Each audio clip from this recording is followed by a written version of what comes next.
잠 못 이루는 밤의 불청객, 불면장애에 대해서 말씀드리도록 하겠습니다. 다들 잠을 잘 주무시나요? 우리가 밥을 잘 먹는 것도 복인데요. 잠을 잘 자는 것도 복인 것 같습니다. 사실 잠을 자지 못한다는 건 굉장히 큰 고통이라고 볼 수 있는데요. 이번 강의에서는 이 불면장애에 대해서 같이 한번 살펴보도록 하겠습니다. 자, 잠깐 본격적인 내용으로 들어가기 전에 우리가 한번 점검을 한번 해보도록 하겠습니다. 다들 어젯밤을 잠깐 떠올려 주세요. 자, 어젯밤에 얼마나 잘 주무셨나요? 저 같은 경우는 요즘에 너무나 일이 많아서 거의 침대에 머리를 누이자마자 바로 잠이 들었던 기억이 있는데요. 다들 잘 주무셨는지 모르겠습니다. 자, 우리가 어젯밤을 생각하면서 잠깐 잠과 관련돼서 체크를 해보도록 하겠습니다. 일단 잠자리에 누운 시간이 몇 시인지 적어주세요. 우리가 자리에 눕지만 바로 잠이 드는 게 아니거든요. 그래서 실제로 잠이 든 시간도 한번 적어주세요. 잠을 자다가 중간에 깨어 있을 수 있습니다. 그래서 중간에 깨서 잠을 이루지 못하고 뒤척인 시간이 있다면 그 뒤척인 시간도 한 어느 정도 기간을 뒤척였는지 그 시간을 좀 적어주시고, 만약에 여러 번 깨셨다면 각각 깨어서 뒤척인 시간을 적어주시면 좋겠습니다. 그 다음에는 눈을 뜬 시간을 적어주세요. 잠에서 깬 시간을 말하겠죠. 그래서 실제로 잠이 깨서 눈을 뜬 시간을 적어주시면 되겠습니다.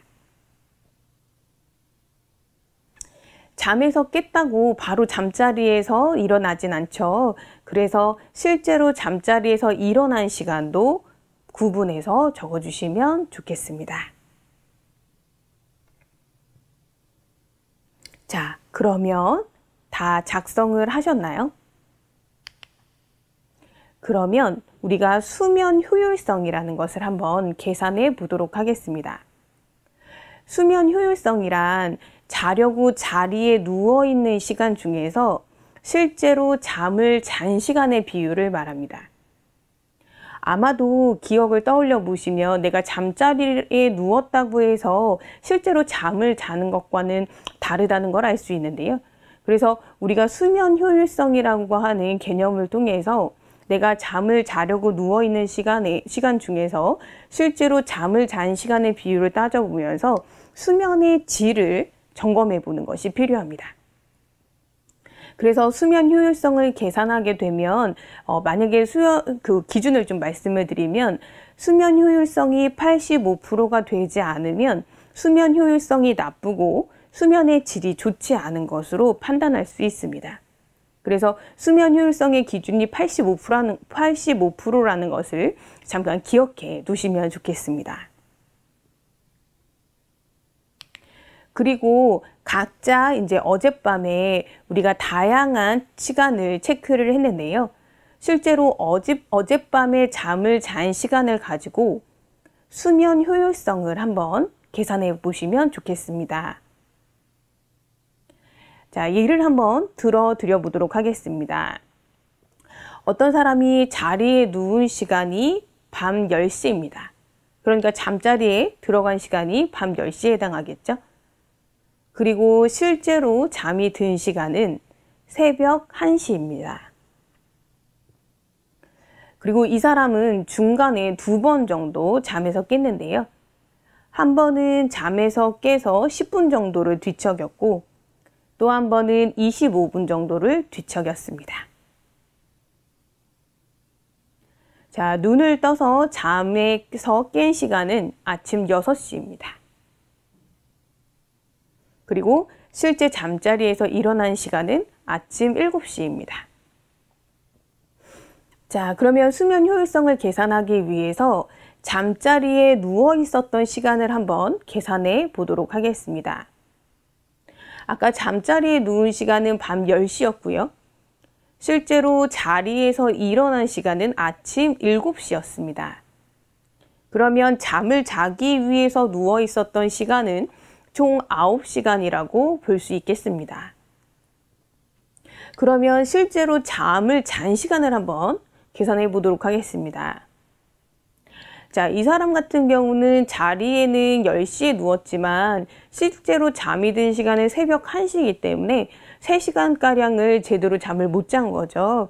그러니까 전체로 누워 있었던 시간은 9시간이지만 거기에서 3시간은 빼야 될 것 같습니다. 그럼 6시간이 남았죠? 그리고 잠에서 깬 시간은, 그러니까 눈을 뜬 시간은 6시이지만 잠자리에서 일어난 시간은 1시간이기 때문에 잠자리에 누워 있었던 시간 1시간은 또 빼야 됩니다. 그러면 5시간이 되겠죠. 실제로 잠을 잔 시간은.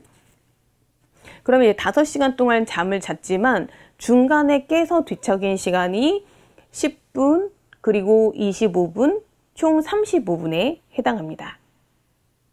그러면 5시간에서 35분을 또 빼주어야 합니다. 그러면 이 사람이 실제로 잠을 잔 시간은 4시간 25분에 해당합니다. 자, 수면 효율성을 계산할 때는 시간 단위는 십진법으로 환산해서 계산하시면 되겠습니다. 그러면 방금 말씀드렸던 사례에서는 수면 효율성을 계산해 보면 잠자리에 누워 있었던 총 시간은 9시간에 해당하고 실제로 잠을 잔 시간은 4시간 25분, 십진법으로 환산하면 4.41이 됩니다. 그리고 곱하기 100을 해서 수면 효율성을 계산하면 본 사례의 수면 효율성은 49%에 해당한다고 볼 수 있습니다. 앞에서 수면 효율성의 기준이 85%라고 말씀드렸는데요. 이 사람 같은 경우는 지금 수면 효율성이 49%가 나왔기 때문에 수면 효율성이 매우 저하되어 있고 그만큼 수면의 질이 좋지 않다고 볼 수 있겠습니다. 자, 그러면 여러분의 수면 효율성은 어떤가요? 다들 계산을 해보셨나요? 아까 수면 효율성의 기준이 85%라고 말씀드렸는데 85%를 넘어서면 그래도 잠을 잘 자고 불면의 문제는 없다고 보실 수 있겠고요. 만약에 수면 효율성이 85%보다 낮게 나왔다면 사실은 수면의 질이 좋지 않음을 나타낼 수 있습니다. 우리가 불면증을 판단할 때는 그러니까 수면의 절대적인 양보다는 수면의 질, 수면의 효율성이 중요하거든요. 그렇기 때문에 만약에 지금 이렇게 본인의 수면 효율성을 체크를 해봤을 때 85%보다 낮다면 나이가 수면의 질이 좋지 않음을 한다고 이해를 하시고 본 강의를 잘 들어주시면 좋겠습니다. 저도 불면이라고 하는 것을 과연 치료를 할 수 있을까? 이런 것들에 대해서 회의했던 적이 있습니다. 그건 어쩔 수 없는 거 아닌가? 이런 식으로 생각을 했었는데요. 실제로 불면에 대해서 공부를 하고 여러 가지 치료 기법을 적용해 보면서 불면 장애이지만 이것이 치료가 가능하다라는 것을 경험적으로 알게 되었습니다. 그래서 본 강의를 들으시는 분들 중에 수면 효율성이 낮고 수면의 질이 좋지 않은 분이 계시다면 이번 강의를 통해서 정말로 도움이 되셨으면 좋겠다 이런 생각이 좀 듭니다.